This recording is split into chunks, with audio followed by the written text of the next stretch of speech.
Ndio, ni leo Julai mwaka 2026.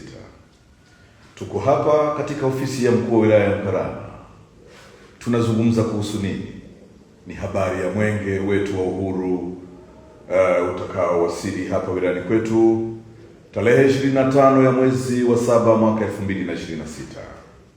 Kama tunavyofahamu, kila mwaka mbio za mwenge wa uhuru hutimua kuanzia ulipowashwa hadi utakapohitimishwa, na sisi wananchi wa wilaya ya Mkarama tutatembelewa na mbio za mwenge wa uhuru tarehe 25 Julai mwaka wa 2026.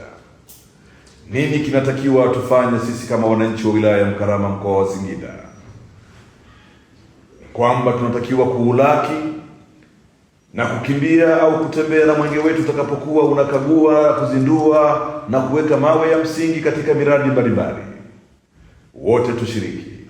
Natoa wito wa kualika wananchi wote wa wilaya ya Mkarama na yeyote Mtanzania ambaye anawiwa kuja kushiriki mbio za mwenge wa uhuru hapa wilayani kwetu.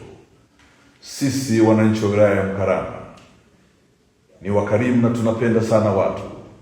Karibuni, na tutakesha na mwenge wa uhuru pale katika kijiji cha ibada, viwanja vya ibada, kuanzia majira ya saa 12 jioni mpaka ile alfajiri, tutakapoungana na Mheshimiwa mkuu wa mkoa wa Singida na kamati yake ya usalama na kamati ya sherehe ya mkoa kwenda kuwakabidhi wenzetu wa mkoa wa Simiyu pale Bukundi katika wilaya ya Meatu. Ni imani yangu wengi tutashiriki. Karibuni na watakieni kila laheri. Mwenge wa uhuru oye! Mwenge wa uhuru oye!